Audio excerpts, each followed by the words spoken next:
नमस्कार, प्रणाम, सत श्री अकाल। आप देख रहे हैं सत्यवाणी हिंदी। आज का विषय आम आदमी से जुड़ा हुआ विषय है। आप यदि ये वीडियो ध्यान से देखते हैं तो मैं दावा करता हूँ कि आपको बड़े विस्तार से कानून के बारे में समझाया जाएगा जो आगे आने वाला है। उस कानून से हम कितना प्रभावित होंगे, क्या प्रभाव पड़ेगा, वो सब आपको समझाने की मैं भरपूर चेष्टा करूंगा। बहुत ही सादा शब्दों में बात की जाएगी। अभी 2 दिन पहले अमित शाह ने संसद में एक विधेयक पेश किया है। उस विधेयक से पहले मैं एक भूमिका में कुछ बात आपसे कहना चाहता हूँ। यह है कि एक कहावत है कि भगवान के घर देर है अंधेर नहीं है, लेकिन इंसाफ के घर देर भी है और अंधेर भी है। एक फिल्मी डायलॉग है, सनी देओल एक फिल्म में ज़ोर ज़ोर से कहते हैं तारीख पे तारीख, तारीख पे तारीख, और ये सच्चाई है। आज भी काफ़ी लोग आपने कहते हुए सुने होंगे, अरे भाई छोड़ो मसले को, कोर्ट कचहरी के चक्कर में अगर पड़ोगे ज़िंदगी बीत जाएगी, न्याय नहीं मिलेगा। और ये कड़वी सच्चाई है जो हमारे यहाँ न्याय के मामले में मानी जाती है। और हमारे देश में चेहरा देखकर भी न्याय मिलता है। चेहरा देखकर न्याय की परिभाषा बदल जाती है। और एक कहावत है कि अगर कोई न्याय देर से मिलता है तो वो न्याय नहीं अन्याय होता है। इसी बात को देखते हुए भाजपा सरकार ने एक निदान प्रस्तुत किया है। इससे पहले मैं आपको एक जानकारी दूं कि हमारे यहाँ न्यायिक प्रक्रिया के जो खास 3 किताबें हैं जिनके बारे में आम आदमी भी जानता है, इंडियन पेनल कोड, CRPC और इंडियन एविडेंस एक्ट। ये तीनों कानूनों के तहत ही सारी कार्रवाई की जाती है। जितने भी क्रिमिनल केस होते हैं वो IPC और CRPC के अंतर्गत सुने जाते हैं और जजमेंट दिए जाते हैं। और जो इंडियन एविडेंस एक्ट है वो क्रिमिनल सिविल दोनों केसों में लागू होता है। ये अंग्रेज़ों के बनाए हुए कानून हैं। अंग्रेज़ों के ज़माने में ये 18वीं सदी के कानून हैं और अंग्रेज़ों ने कभी भी भारतीयों को इंसाफ देने के बारे में नहीं सोचा था। ये कानून दंड देते हैं, इंसाफ नहीं देते हैं। या हम कह सकते हैं कि उस समय जो देश की परिस्थिति थी उनके हिसाब से ये कानून सब बने थे। इनमें बहुत सारी चीज़ें डिफाइन नहीं है और बहुत सारी चीज़ें ऐसी हैं जो आज के समय में स्वीकार्य योग्य नहीं है। उनको हटाना अति आवश्यक था। इसी कड़ी में अभी 2 दिन पहले भाजपा के गृह मंत्री श्री अमित शाह ने संसद में एक विधेयक पेश किया है जिसमें उन्होंने भारतीय दंड संहिता, भारतीय न्याय सुरक्षा विधेयक और भारतीय साक्ष्य विधेयक पेश किया है। ये तीनों विधेयक अभी स्टैंडिंग कमेटी के पास जाएंगे, वहाँ इन पर विचार किया जाएगा, मंथन होगा और उसके बाद इन्हें लागू किया जाएगा। इसमें कुछ बातें जो आपको जानने में अति आवश्यक हैं वो मैं आपको बताने का प्रयास करता हूँ।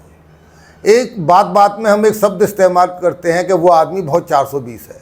ये 420 शब्द कहाँ से आया है? ये इंडियन पेनल कोड की 420 एक धारा है। उससे हम समझ जाते हैं कि ये आदमी धोखेबाज है। अगर कहीं मर्डर होता है तो बात चलती है कि 302 आएगी, क्योंकि हम समझ जाते हैं कि मर्डर की धारा 302 है। अगर कहीं हत्या का प्रयास किया जाता है तो बात कही जाती है कि 307 आएगी, 307 धारा में केस चलेगा। तो ये सब कुछ प्रचलित धाराएं हैं। इसके अलावा भी बहुत सारी धाराएं हैं। ये सारी धाराएं अब बदल जाएंगी। ये सारी धाराएं एक नई धारा का रूप लेंगी और बहुत सारी धाराएं इसमें से हटाई जा रही हैं।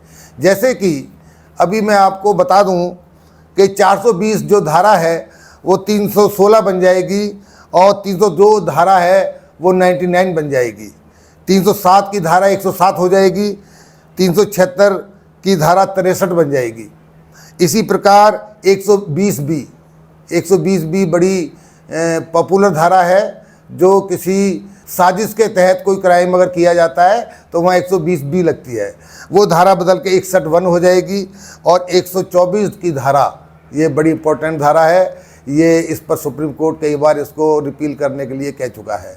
ये राजद्रोह की धारा है।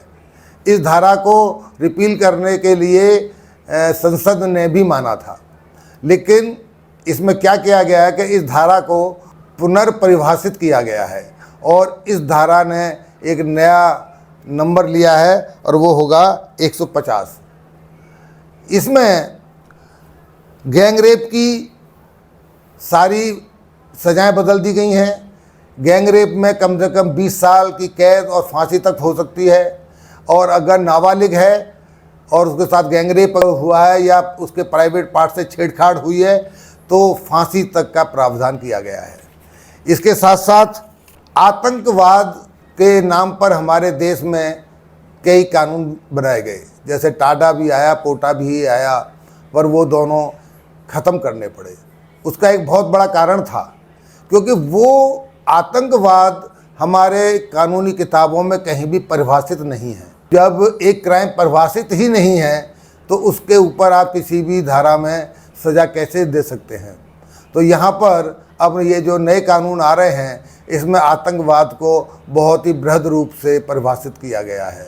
उसमें यहाँ तक है कि जैसे कि आप व्हाट्सएप, चैट या किसी माध्यम से, किसी संचार माध्यम से कोई ऐसी बात अगर फैलाते हैं जिससे कि देश की सुरक्षा को खतरा है या देश में कहीं बलवा हो सकता है, तो उस पर वो राजद्रोह का केस नहीं बल्कि देशद्रोह का केस, ये नाम थोड़ा ध्यान रखें, राजद्रोह से हटा के उसे देशद्रोह कर दिया गया है, और जिसकी वजह से ये धारा और सख्त बन गई है।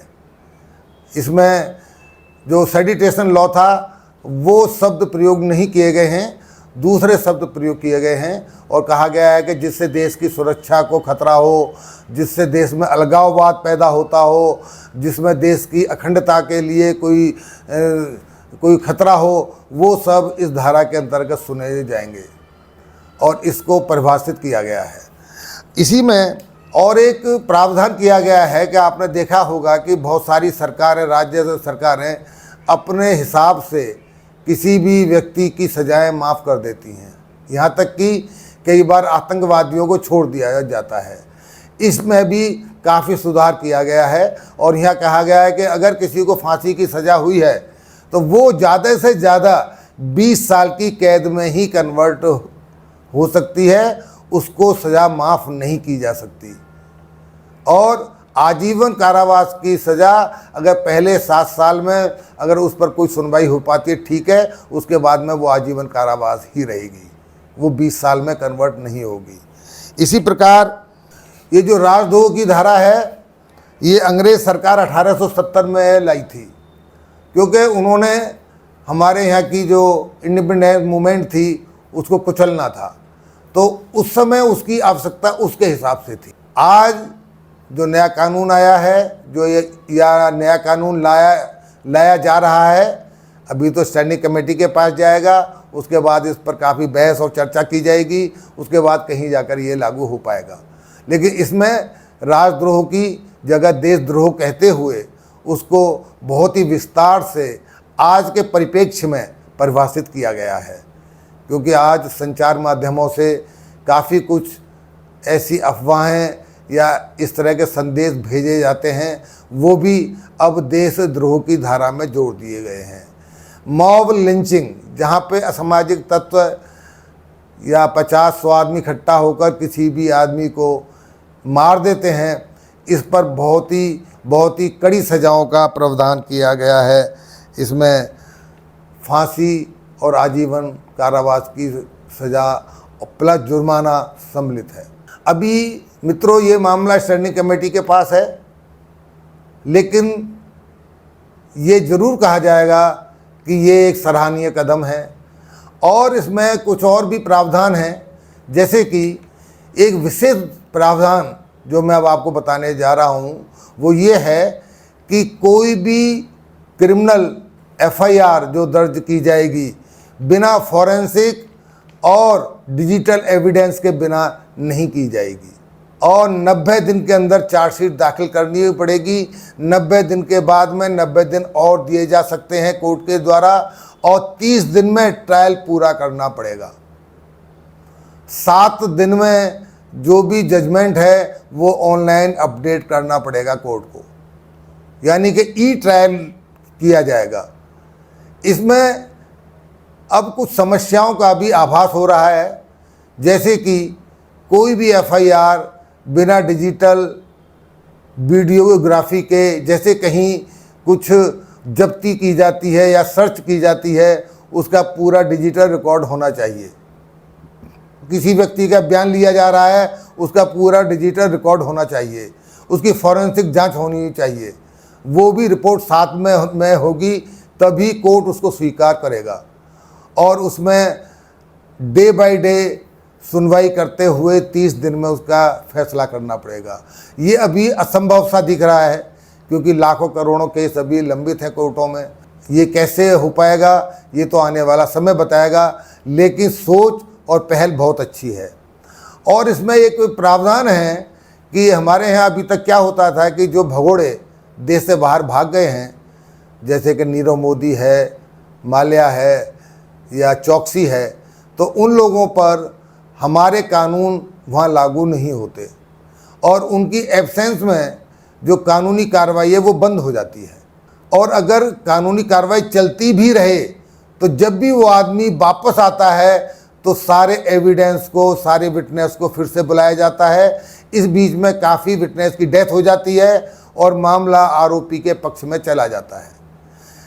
अब ये नए प्रावधानों में जो प्रावधान जोड़ा जा रहा है वो ये है कि भगोड़े व्यक्ति के खिलाफ भी कानूनी कार्रवाई उसी तरह चलती रहेगी और जजमेंट सुना दिया जाएगा, उसका इंतज़ार नहीं किया जाएगा। जो भी एविडेंस, विटनेस मौजूद हैं, डिजिटली जो भी कोर्ट के सामने पेश किया जाएगा, उसके आधार पर कोर्ट फैसला लेगा और उसको सज़ा सुनाई जाएगी। इससे क्या होगा कि विदेशों में जो हमारी जांच एजेंसियां जाती हैं, तो हमारे यहाँ के जो उनके पास में कलेक्ट किए हुए एविडेंस होते हैं, उनको वहाँ की कोर्ट नकार देती हैं। लेकिन जब यहाँ का फैसला वहाँ जाएगा तो फैसला वहाँ की अदालतों को मानना पड़ेगा।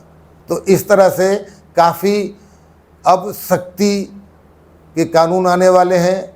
मॉब लिंचिंग को लेकर, राजद्रोह को लेकर और भगोड़ों को लेकर काफ़ी कुछ सख्ती बरती जाएगी। और सबसे बड़ी बात है कि अब हम, अगर ये हो पाया, अभी संदेह है, लेकिन अगर ये हो पाया तो अब हम कह सकेंगे कि इंसाफ के घर देर नहीं है, जल्दी न्याय मिलेगा और हर आदमी इससे खुश होगा। आज बहुत सारे लोग इसलिए कानूनी पछड़ों में नहीं पड़ते हैं, अरे फैसला तो होता नहीं, ज़िंदगी बीत जाती है। मैंने कई दीवानी केसों में मैंने खुद देखा है कि उनकी तीसरी पीढ़ी केस लड़ रही है। तो इस तरह के मामले आगे कुछ कम होंगे, लोगों को न्याय मिलेगा, ये एक अच्छी बात होगी। और इस अच्छी बात के साथ साथ आप सबसे एक अच्छा मैं आग्रह भी करूँगा कि ये वीडियो आप सब्सक्राइब ज़रूर करें और लिंक को शेयर करें, कमेंट्स करें और बेल आइकन दबा दें, ताकि आगे आने वाली इसी प्रकार की वीडियो आपको मिलती रहें। मित्रों, मैं जो भी जानकारी आपको दे पाया हूँ, जितनी मेरी क्षमता थी, उसका आप मूल्यांकन कीजिए, कमेंट्स में ज़रूर आप बताइए, ताकि मैं और सुधार कर सकूं। धन्यवाद।